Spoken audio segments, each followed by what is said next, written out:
And welcome in to the Subconscious Mind Mastery Podcast. Thomas Miller back with you, and I have a great announcement that I am so excited about. I can't even stand it. This is so awesome. So before I tell you what it is, let me walk you back just a little bit, because we've talked so much on here about what we carry in our mind and in our emotions eventually unfolds in our life. And one of the things, as I've changed the course of my life over the last 10 years, was very present in my visualization, in my mind, in my consciousness, and in my emotions. One of them was doing audiobooks. And this started back before audiobooks got as popular as they are today. I was thinking about wanting to be an audiobook narrator. And I even had this visualization of a booth, of an area that I would be recording in that had an extended desk and the monitors and speakers and everything up there. And it's almost a carbon copy of my little vocal booth where I've been doing all these shows now for the last couple of months. Another thing that was just embedded in my heart was that the work that I would do would basically outlive me, that I could be involved in something that would touch other generations. And the third, I'll add a third one, because there is a very critical third one. And this comes from my study and understanding of my astrological chart, that mine is more of a gift of service rather than being the out front dog. I know I'm doing all these podcasts, but it's just, you got to get something going, right? I mean, we had to get that started. But when you look at some of the key energies in my birth chart, the way I'm wired is to serve others. So back in 2013, I reached out to Fred Dodson and asked if he would be interested in having one of his books done as an audiobook. He said yes. That was 28 books ago. And now Steve Forrest, who is one of the prominent astrologers that has ever traveled the highways and byways of this planet, has allowed me to do what is going to be, as he says in this episode that you're going to hear, some of his legacy collection. And I cannot tell you how much that touches my heart. So between the time that it takes to do an audiobook and everything else that Steve has going on that you'll hear about in this episode, he'll tell you that they decided to take a chance on this guy from Texas and allow me to voice the books that comprise the Elements series, the first of which is the Book of Fire, and it is now available as an audiobook. So Steve very graciously granted Majana and me some time to sit down and learn more about him, his work, astrology, but also about the Book of Fire in this Elements series. So without further ado, let's meet one of the greatest, Steven Forrest. Well, Steve, I got to say, this is probably one of the most anticipated interviews that I've ever done, not only on this podcast, but in my life. So thank you. Well, thank you. I'm flattered. Thank you for coming on. I really appreciate it. And most importantly, thank you for letting me be your voice on these audiobooks. I appreciate you representing me with your excellent grammar and your mid-Atlantic accent. Tulsa, Oklahoma, actually. Oh, well, you've been faking mid-Atlantic. Well, yeah, try to get as close to yours as possible, right? See, I grew up in New York, so I learned to talk like that. And then I moved to North Carolina, so I had to learn how to talk a little bit more like this. So I've eventually wound up in the middle somewhere. You adjusted it, and now you're in California, so it's like, hey, what's happening? Yeah, right? yeah, we're all trying to be laid back. Right, the laid back version. Well, you have created quite a set of body of knowledge. Just the fact that you have transferred so much of what you have learned and contributed to astrology into this series of fire, earth, air, and water. Yes. This is, it has to be, I would think, just a feeling of accomplishment to be able to, to me, it seems like a high point, a pinnacle of your career to create this. Is that, am I close? Yeah, I think so. I've turned 69 and 70 and now 71 in the process of writing these things. So if there was going to be a high point of my career, I felt there was some urgency.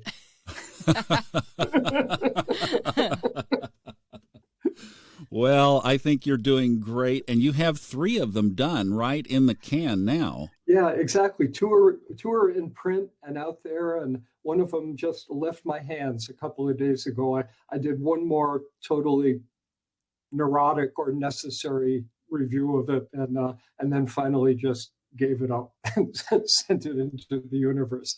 So it's in pre-production now, and I'm about 50 pages into the Book of Water. So I've got a pretty good start on that. I'm in the midst of the Scorpio chapter. Good. That's me. Thanks. All right. I'm looking forward to that. So one of the things I wanted to do, because this is a broad audience of people who are interested in the subconscious mind, your version of astrology, evolutionary astrology, is almost a direct hit because you're talking about the evolution of the soul. Yeah. Would you explain to folks who probably don't know much about your work and what you've studied and contributed all these years, what evolutionary astrology is? Mm-hmm. Sure. It's essentially the marriage of modern psychology, ancient metaphysics, and modern astrology. If we could just take those three rivers and let them flow into one ocean, that's it. So we will, in terms of ancient metaphysics, we assume reincarnation. We assume that we've all had prior lifetimes on the earth, a classic element of perennial philosophy and metaphysics. And then we work with that material, the prior life material, for which we can see evidence in the chart, in much the same way that a modern psychologist might work with the fact that as an infant we weren't held or touched, which would of course be wonderful fodder for a modern psychologist. And only what if in a prior life you were an infant who was not touched, and in the present life, this was not the case. Your parents were wonderful, but you have all of the symptoms of a child who was not touched. In the modern context of our kind of psychological view of things, such a person would diagnose themselves as crazy. It's just here I am, just a crazy person because I have trouble with touch and I have trouble with trust. We look at the chart and we see some evidence of a wound or abuse in a prior lifetime. That suddenly takes what would be read as craziness in the present life and makes it a sensible, rational response to a terrible experience that the person is unaware of having had. And so we figured out a way to let all that kind of material emerge through the astrological symbols. Now, I can launch into this and talk for 20 minutes, but that's bad behavior in an interview. So I'm going to let you ask another question. Well, that's why you have a whole body of work that people can delve in, right? I mean, this is eating the elephant one little morsel at a time. Exactly. If you're not careful, I just quote the whole body of work to you. Yeah, right. We got to leave something to peek behind the cover. Yeah, we need you to have a job too. That's right. That's right. We need, keep the narrator in business, right? Keep him off the streets and in his booth, exactly. For God's sakes. He's honest safe. Work, right? Right. So that's a good point. So one of the questions is, how do you see the prior life in the chart? Where do you look? Well, we start off with the assumption that you have your birth chart for a reason. That seems innocent enough, but as soon as we put that on the table, we realize that you've had your birth chart ever since you were born, by definition. So any reason why you have this present birth chart had to occur before the birth, period. That's just rational. That's not a proof of reincarnation. And we could throw the whole thing out by saying life is random and you have your birth chart because that's how the dice fell. But if we throw that away and assume life to be meaningful, then some forces or energies had to be in operation before birth. So everything in your birth chart would contain the seeds of some information about why you have it. Hence the idea that your birth chart is reflective of your unresolved karma. I guess this would be a decent place to ask this question. Get it out up front. For the people, and a lot of people who listen to this podcast probably are exploring the whole thoughts create our reality. Mm-hmm. And so for somebody who is in the belief system that we 100% create our life and our path. Yes. Like all this astrology stuff, these planets, they don't matter. How in the world could something that is as far away as Pluto have an effect on our life down here on Earth? Yeah. How do you answer that? Oh, yeah, and I'm thinking how to get that into a soundbite. There's sort of two parts to your question. One, this idea of do we personally, through our own volition, create our own realities?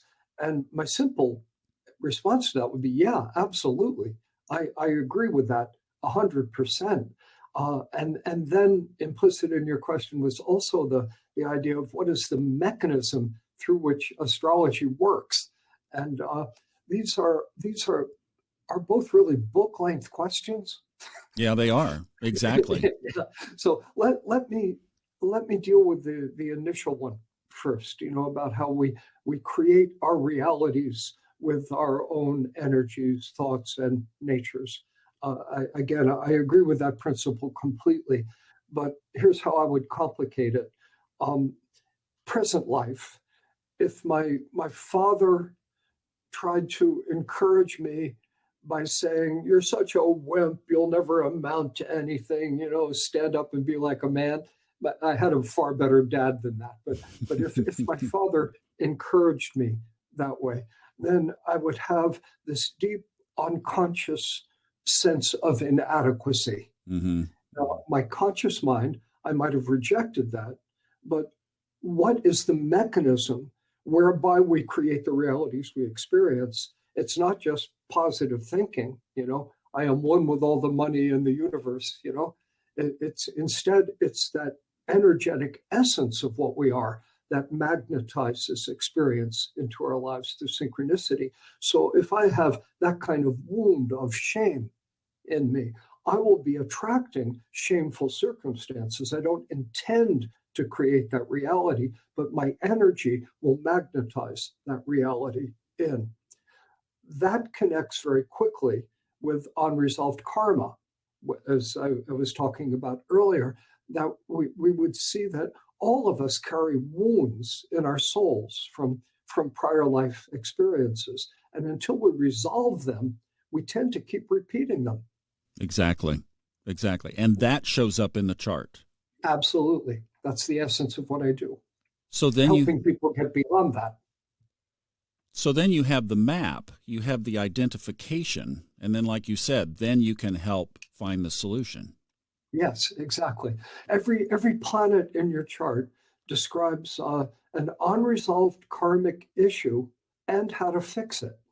The symbols are that rich. They contain both of those pieces, the wound and the remedy. This is not the kind of astrology that a lot of people are used to. No. Well, yeah, where we get the modern predictive stuff, like something's going to happen because we have a virus going on in the world right now and blah, blah, blah. Exactly. Or that because you are a Capricorn and she is a Capricorn and I'm a Scorpio, therefore ... Yeah, exactly. yeah, exactly. This is all fate, and it takes away our power to create our own lives. And to screw up our own lives. If we honor the idea of freedom and we have a brain in our head, we have to recognize that we're free to not be free. We're free to continue to make the same stupid mistakes over and over again, but we're free to do better than that. And that uncertainty, that delicious, delightful uncertainty, is woven into the kind of work that I do. I never expect I will see the future or tell somebody what lies ahead for them. I coach, I counsel, I talk about, here's the remedy. It's your job to take it and use it. That's the spirit of the work. It's much more like psychotherapy than being a prophet. Now, let's take one other look at this, move the camera lens over just a few degrees. Mm-hmm. What I picked up in narrating the Book of Fire that I thought was just, it crystallized so much for me, is you were talking a minute ago about the birth chart. Yes. That's the imprint of the moment that we were born. Yes. And then, as you say, through life's synchronicities, you use that word quite a bit. And I love that. Me that too. life itself presents us the synchronicities to unfold what's on that map. Yeah, exactly. So sometimes we just, so take the example of the person who never in their whole 85 years ever looked at an astrology chart. Yeah. Mm-hmm. But yet, at the end of the line, if you were to analyze it and look at their life, they made most of the right-hand turns correctly. One would hope. If they made left-hand turns when they should have made right-hand turns, we could also understand that through the chart. But again, the overriding principle is freedom, or its close cousin, personal responsibility for the shape of our lives. When you think about, then, we have this map and we have these synchronicities. Yeah. How much of it is fated and how much of it is free-flowing? Yeah, good question. It is 100% your inescapable fate in this lifetime that you will face certain questions and certain possibilities. There is nowhere to run and nowhere to hide. Those questions and those possibilities will find you even if you're hiding under the bed. But beyond that, you're in the realm of freedom. Anything that's a question, by its very nature, has at least a right answer and a wrong answer, and often a lot of nuances and shades of gray in between. So you will face those questions, but the answers are creative. And then back to the evolutionary context, that it is for the growth of our soul, ultimately. Yeah, exactly. And that brings us back to the unresolved karma, and then the mysterious sense of how we evolve into our futures, the direction of enlightenment, so to speak, or heaven, or Christ consciousness, or whatever you would choose to call it. But the birth chart points in the direction. There was a wise man who once said, the only question we ever really need to answer is, where do I put my foot next?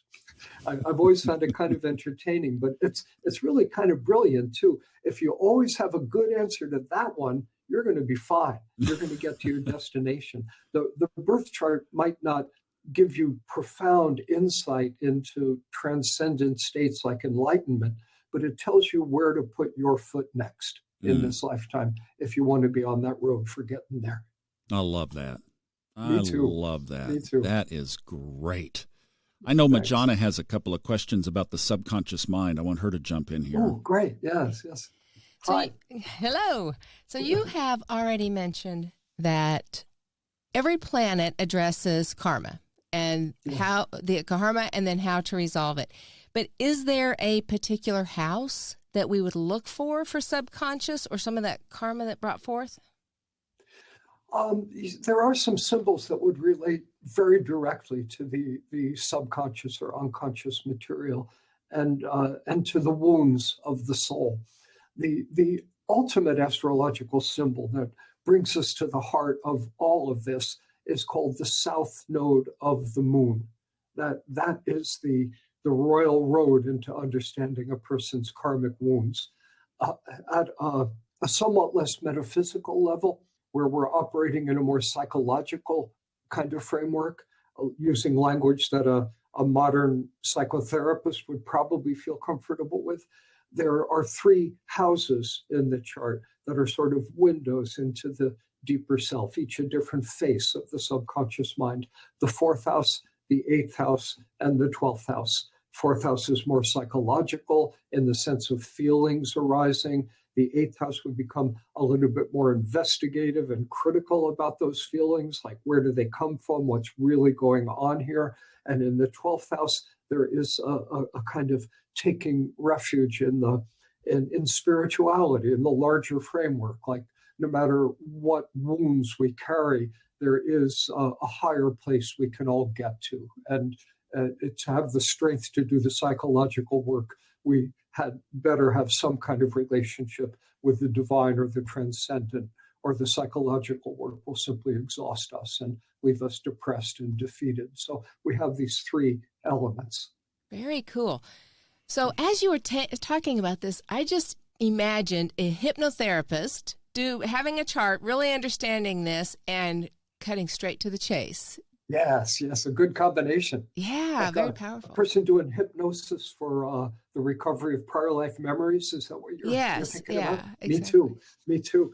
Here's my comment about that. I have enormous respect for that process of hypnotic regression. I actually, a person who pioneered it, Roger Wolger, a British man, wonderful guy. I had lunch with him once. He had not published anything. I had just published my first book. He came to my town to do a lecture, and he wanted to get some scoop about how to get published. And we wound up having lunch together and just really hit it off. I liked him very much. And immediately I sensed the natural synergy between evolutionary astrology and past life hypnotic regressive work. Here's what evolutionary astrology would bring to that process. When a person is in a hypnotic trance and they are recovering prior life memories, I have great faith in the validity of that process. There's plenty of evidence that it really works in an authentic way. However, it is still your own mind. And all of us would much rather remember our victories and when we look great than when we landed on our behinds in front of everybody, or when we did something that we're still ashamed of. Those kinds of memories, they are not as welcomed into the mind. So in hypnotic trance, you're still yourself, and there is still some of that screening. What astrology adds to the mix is the sense of, okay, what is the heart of the matter for you karmically? What is the thing you perhaps least want to look at, but most need to look at? And so this is a corrective that evolutionary astrology brings to bear upon the hypnotic regressive work. Of course, the hypnotic regressive work has its own strengths. A person has a direct, visceral, undeniable experience of who they were, and so they believe it, and it's cathartic. And so I'm just a great advocate of harmony, sympathy, and mutual support between those two disciplines. They need each other. Yes, I agree. Sounds terrific. Thanks. I want to put a plug in for some of your work and the resources that people can avail themselves of. So on your website, you have courses directly teaching people how to see this in their own charts on the interpretations of the nodes. Would you just give people an idea of what some of that work is? Sure. It's at this point, my website is full of videos. Some you pay for, some are free.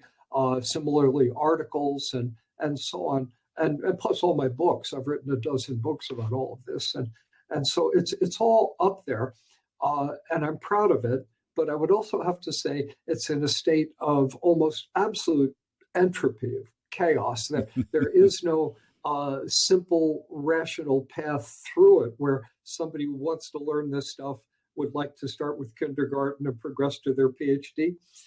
That doesn't exist, and that's a giant mess, which we're currently addressing.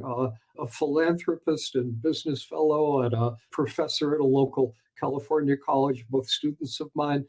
She's got a lot of experience in online teaching, and the three of us are putting our heads together to create the Forrest Center for Evolutionary Astrology, which will be an amalgam of an online school, an orderly path through all this material, supplemented with something I really believe in very strongly, which is face-to-face, skin, flesh and blood kind of contact between humans.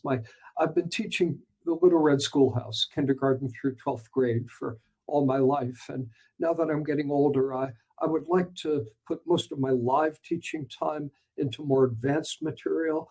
and let people look at me in recorded form, to learn the basics and then carry it further than that. So that's one of my current projects, along with these 4 elements books that you're helping me out with.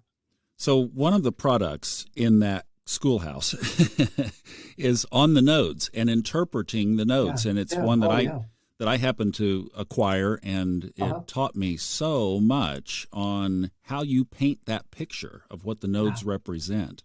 And I want to get over to fire here in just a second, but just to stay on this theme for another couple of questions.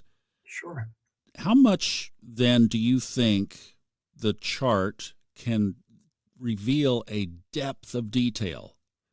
So I know that some astrologers who go into the nodes will say that you were a soldier in the French army in the 1500s and you died by falling off of your horse when somebody came along with a thing to whack your head off or something.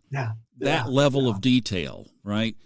Do you go that deeply, or do you just basically talk about that fear is a paradigm? I would say such astrologers are making a grievous error in the scenario you just described. Your French army fell off the horse, etc. Maybe the truth is that you were an Allied soldier in a tank in the Battle of the Bulge, and you were knocked off by a German Stuka, bombing you. And that's a totally different story until you think about the essence of it. And then it's the same story. So one of my favorite lines, a really short one: symbolism is not literalism. We should never confuse the two. You don't read a chart the way you read a newspaper. You read a chart the way you interpret a poem or interpret a dream. When I'm sitting with a client, I have sort of a set piece, usually near the end of my first session with a client, where I'll say, I'm going to make a very bold claim here. I am about to tell you a true story about a past life of yours. And of course, their eyes get wide. That's quite a bold claim. And then I say, but I'm going to make up all the facts. And of course, they laugh and I laugh. But then it's a serious point. Any novel you have ever read that was worth the time it took you to read it was full of made up facts. It's fiction. But the reason it was worth the time it took you to read it is it tells you the truth anyway. We should never confuse truth and facts. They're not opposites, but they're different things. So I can tell you the truth about your past life, but I have to create a metaphor that resonates with the truth. And if you give me one more moment, there's a technical piece that's really pretty simple here that brings us right to the bones of why this process works. So if we have a group of people together who are sympathetic to reincarnation, and we said, do you believe in reincarnation? Oh, yeah, absolutely. Well, do you remember a past life? Everybody will have a story to tell, some impression that they have, maybe some synchronicity to support it. I'm wide open to that. It's probably true. And then I ask them a question. So in your immediate previous life, what was your name? I don't know. What was your address? Duh, I don't know. So the sort of bottom line is that for practical purposes, unless you're the Dalai Lama, we forget our past lives. And that's a simple, easily proven truth. Let me argue with it a little bit. There is a level at which we remember our past lives perfectly. On some higher transcendent level, Akashic records, of course, but that's not quite what I'm talking about. The level at which we remember them perfectly is the emotional level. We don't remember what they were, but we remember what they felt like. So it is the south node of the moon that we use in this technique. And the moon is the heart. It is the emotional body. And so once again, it is the beautiful line here, and I love this one because it is so close to the heart of all of this, is that the trauma of death and rebirth, of passage through Bardo, erases our logical, rational linear memory, what we might call our Mercury memory in astrology. But the memories of the heart, of the emotional body, are robust enough to survive the trauma of death and rebirth. That's what comes through. So cutting to the bottom line here, there's a little boy, 7 years old, waking up his family every night at 3 o'clock in the morning with screaming nightmares. Some monsters are after him, And this kid, like a decade ago, died in a firefight in Fallujah in Iraq. And he doesn't remember that, but he sure remembers what it felt like. He remembers the fear. That's what has reincarnated. That's why the south node of the moon is the royal road into all of this stuff. It's the memories of the heart that it gets us to. Long speech, but that's the essence of it. No, that's fascinating, and that's where we could go down this and till bedtime tonight, and we won't. We could. Hopefully, haven't put you to sleep. No, not at all. So I will just attest that the course that you have on interpreting the nodes, if anybody is interested in this, is a fascinating course, and they can get it from your website at forrestastrology.com, correct? Yeah.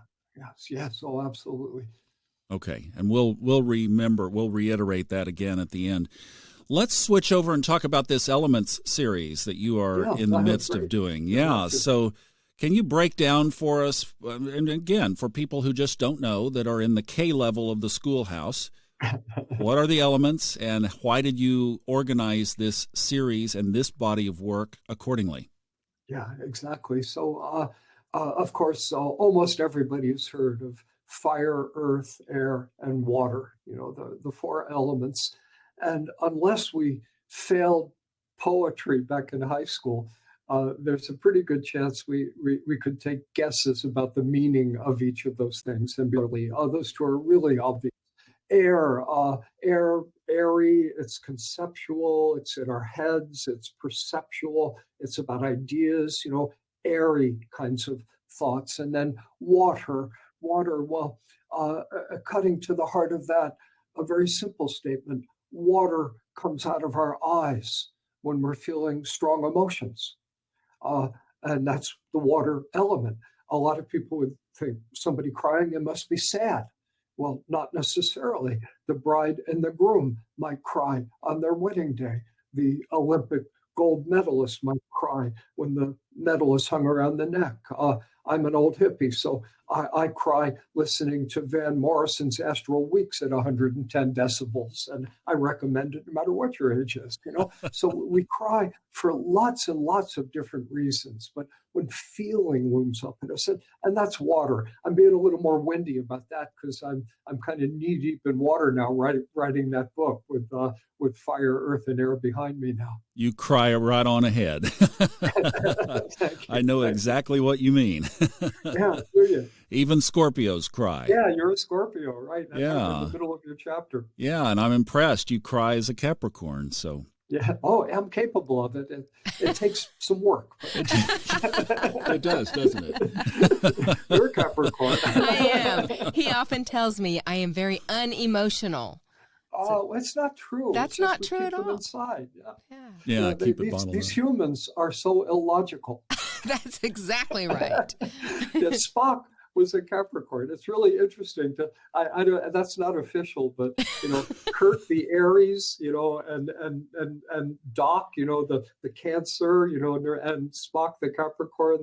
That trinity is right there. I think everybody else was kind of the air figures. The archetypes are everywhere when you start looking for them. Yeah, it's a perfect metaphor. It truly is. Yeah, it is. It's why the show is so successful. It just resonated with this fundamental archetypal reality. So the fire signs. First of all, let's introduce for people who don't know. They might think of Aries, obviously, that comes to mind. But what are the planets, the signs, and the houses that correspond to fire? Yeah. And I'm glad you put it that way, because the book of fire is not simply about the fire element. It's about the whole 1/4 of the astrological system that is in the fire family. So we would have the 3 fire signs, Aries, Leo, and Sagittarius. plus the planets that rule them, the planets in particular resonance. So Mars, the god of war, rules Aries. The sun is said to be the ruler of Leo.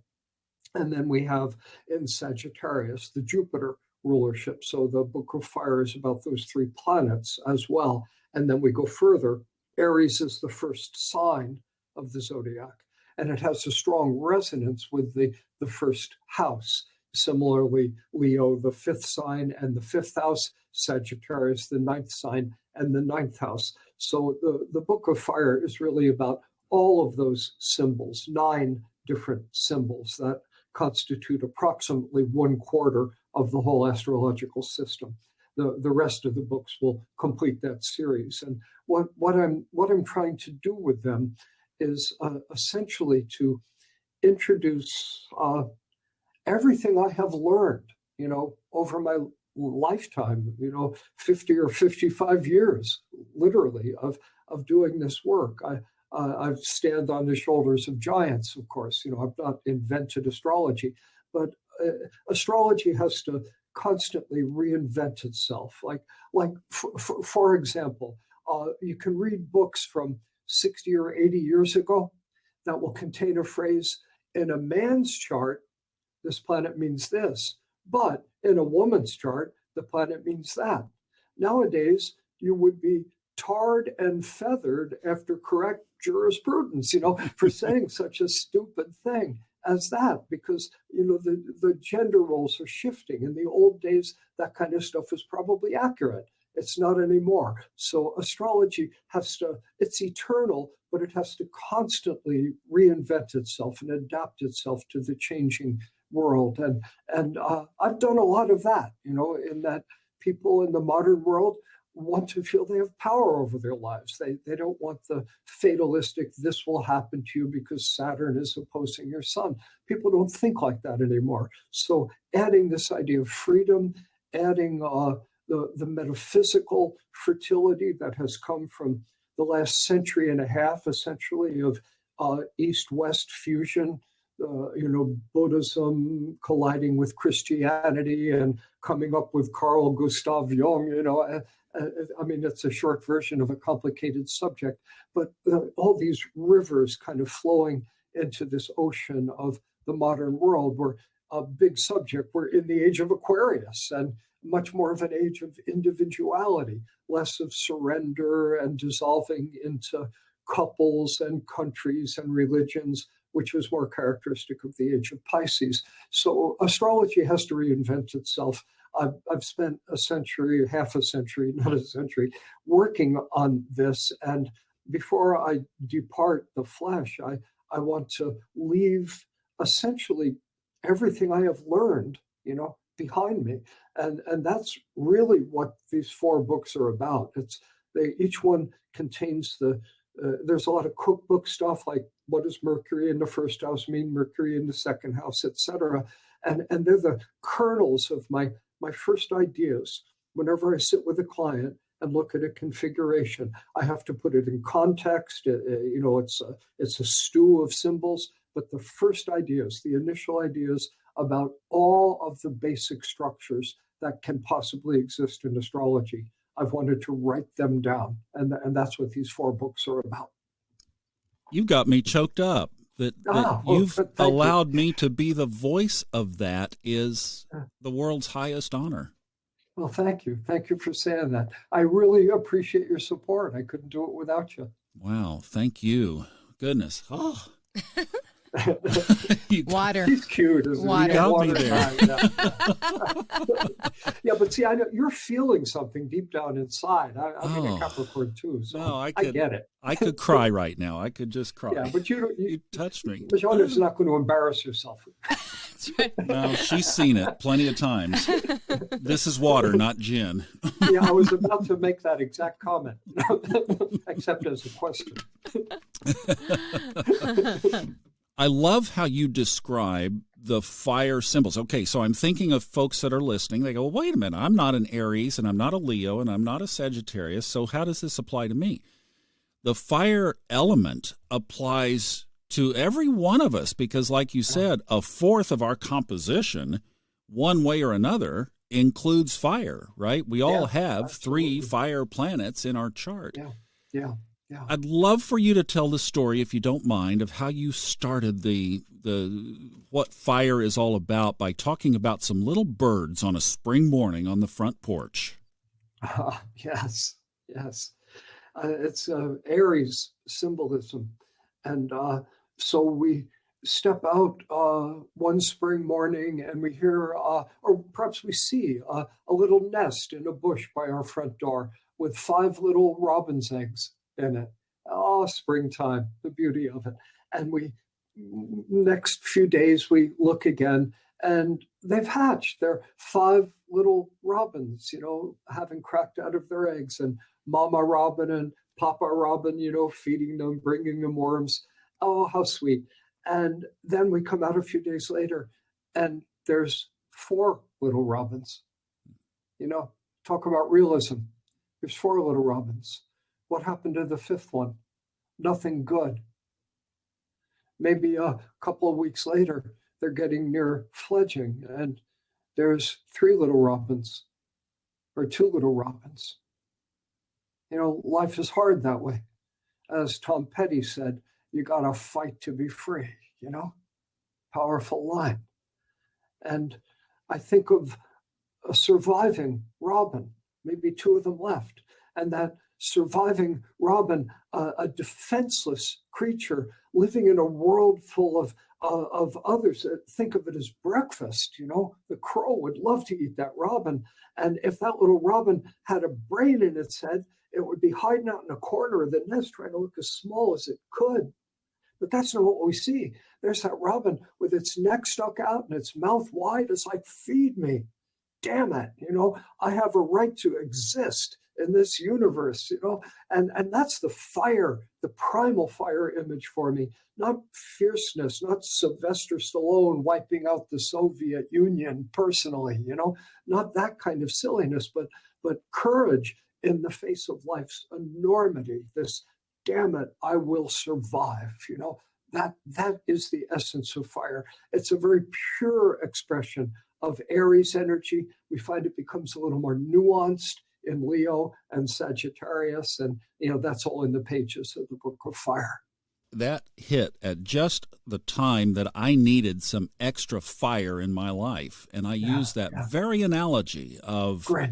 Feed me. I have a right to exist. I have a right for this space, right? Yeah, exactly. Take up some space, Yeah, I have the right to be here and use some resources, make some demands.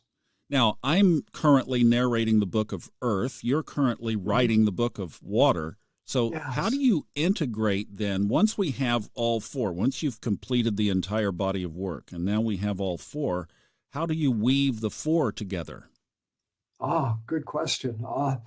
One response to that, I go back to mentioning this school that we're putting together, the Forrest Center for Evolutionary Astrology, which would use these 4 books as absolutely fundamental textbooks.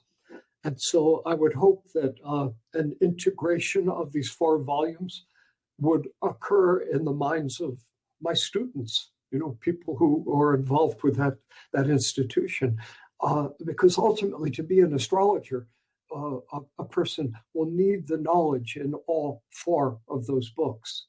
Everybody, as you were saying earlier, everyone will have some connection with the fire family of symbols.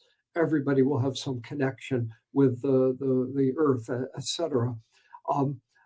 Just a quick techie note: 3 fire signs, 3 fire houses, and so there's these kind of 6 slots that planets can fall in and bring up fire energy, through the chart. 3 signs, 3 houses. We got 10 things we call planets, plus the nodes of the moon, 2 more, plus the ascendant of the chart.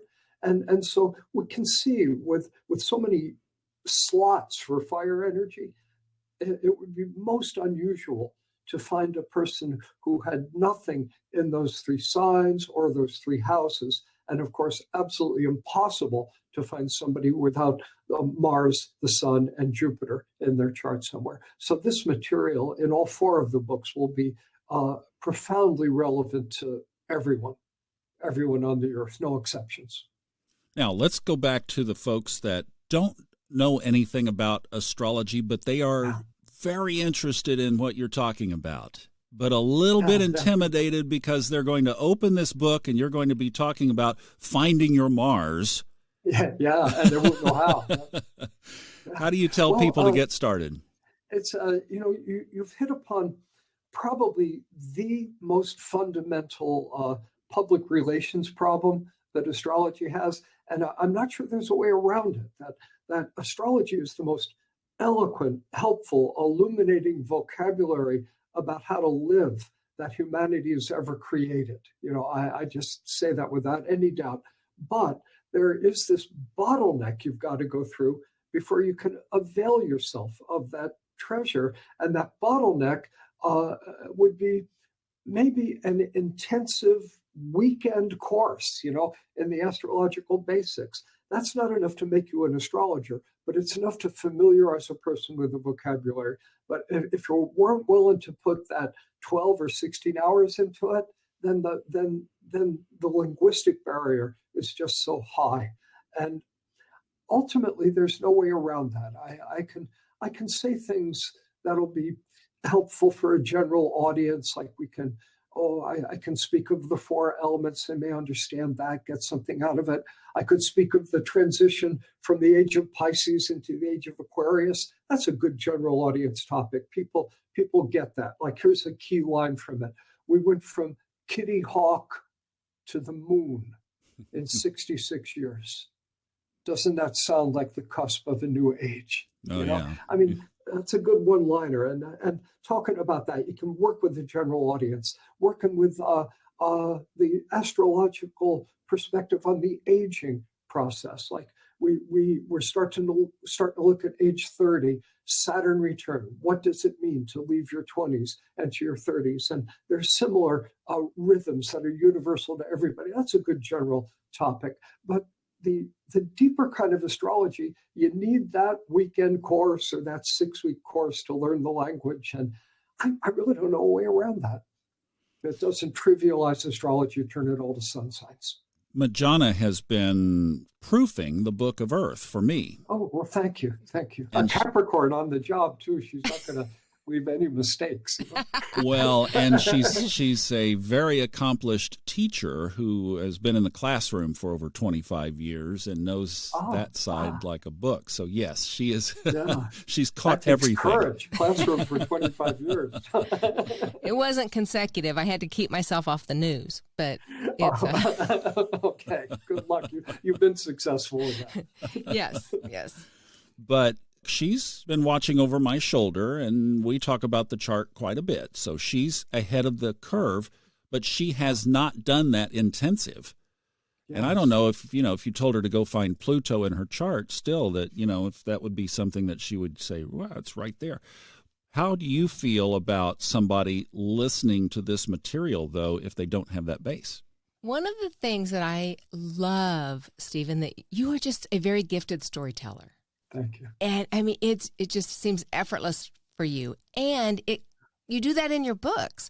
So I think for people who don't understand the technicalities, the stories help bring that to life. It gives them a meaningful attachment. Yeah, exactly. So that's fundamental to how I approach it. That's just absolutely beautiful. And then you do, from what I've seen, a really nice amount of repetition without it being repetitive. That's a fine line, but I struggle to find it. Yes, and I think you've just done that really beautifully. So, and I like the way the book is organized. Again, for someone who isn't well versed, it's bite-sized chunks that are attainable and digestible. Yeah. So I think it's wonderful. Well, thank you. Thanks. I appreciate you saying that. That would be my take on it, too, is if somebody had no astrological background, that it is not a deep astrology jargoned, riddled book. It speaks very clearly about very practical areas of our life and explains them, as you said, in this interwoven way that you, at least if you, like, you could get 2/3 of the book. If somebody was not into all the nitpicky details of astrology, they could set aside 1/3 of the book and still get a tremendous benefit on life from the metaphors and the stories that you talk about in the other 2/3. Yeah, thank you. Thank you for saying that. There's the depth of an astrological reading is, of course, limited by the depth of the astrologer. You know, we can, our own wisdom or lack of it determines how deeply we can go into the symbols. That's quite fundamental. And I would shudder to think of me doing a reading for the Dalai Lama, for example. You know, that would put me in a profoundly awkward position. But in this world, I found I have been able to be helpful to people by taking the technical knowledge of astrology and building the bridge to them, as Mojo points out, mostly through stories and metaphors. The underlying point I would make is that even though essentially nobody knows technical astrology, or very few people do, at another level, everybody knows it because they have been living with their own human consciousness. And astrology is just a system of labels for things that we all experience. And if I, through a story, I speak of Jupiter, and then I tell a story and I resonate with the Jupiter part of the client, they get it, they understand. So as you look back over the course of your life, I got tickled in some of the early chapters. You told some stories of your college days, in fact, of meeting Ram Dass, rest his soul, who we just lost not too long ago. Oh, so sad. I know. So many people loved Ram Dass, and you got to meet him and like you say, you went from a college hippie in North Carolina playing in a band to literally one of the top contributors to astrology that has ever walked the surface of the planet. Well, thank you. You could travel every day of your life. I understand that you have a multi-year waiting list of people who would like a reading from you. What's been your mojo as you look back? How'd you do it? Oh, wow. Love. Love. I love astrology. I love people one at a time. You know, I can speak to a group, but I'm pretty introverted, so I find, you know, social interactions with groups kind of intimidating. But individuals coming to sit with me, I find it easy to love them. And if a person wants to be an astrologer, there's various skill sets, but love is the top. I know it can sound like a cliche, but just the sheer emotional exhaustion of human tragedy, the sheer tedium of the repetitiveness of human tragedy. If you're a counselor, love is the only thing that allows you to continue in that environment. So that would be my mojo. I hope it doesn't sound arrogant, but it really is the most honest answer I could give. Without love, this is not a viable career for anyone. Couple of wrap-up questions here. Are you still teaching? Can people still access your classes, your live events? Yeah, good question. Yes is the broad answer. A bit of an ugly duckling stage here. In order to write these elements books, which I realized I wanted to do 3 or 4 years ago, I had to cut out a lot of my travel and therefore my teaching. So I gave up Australia, I gave up Europe, I gave up recently going to North Carolina. My Northern California group has disappeared. I still go to China, and I still speak at some conferences, and I have one apprenticeship group left here in Southern California, driving distance from where I live out in the desert. So right now, that one remaining program is backed up with a waiting list like crazy. We're kind of looking for a bigger place. I'm not sure we're going to find one. The logistics are awkward and renting spaces is expensive. So we're in a very weird stage as far as that goes. But my view, assuming I stay healthy and strong and all of that, is that as I finish the Book of Water and we get the Forrest Center for Evolutionary Astrology rolling, I would begin to teach more widely again, having people who've been through the FCEA kind of training qualified to come to the live classes where I'd be teaching chart interpretation at a more sophisticated level. So I'm hoping to do more of that. What about some of your books? Would you point people to particular books to get them started in a certain direction? Yeah, it's a good question. For someone who is interested in astrology, who might have enjoyed this podcast, but doesn't really feel they want to learn how to be an astrologer, learn the techniques, but they want to just go a little deeper into it, I would recommend a book I wrote called The Night Speaks, which is its original subtitle was A Meditation Upon the Astrological Worldview. It came out in a new edition, simpler times, Why Astrology Works. There's a lot of science in it, a fair amount of philosophy of science around it. It doesn't teach you how to do astrology, but it kind of immerses you in the big picture. So it's a book I wrote for the open-minded skeptic, essentially. So The Night Speaks. For somebody who wanted to get their big toe in the water of learning the basic symbolism of astrology, my first book, The Inner Sky, which I did for Bantam Books, came out in 1984. And it's a basic primer in astrological theory.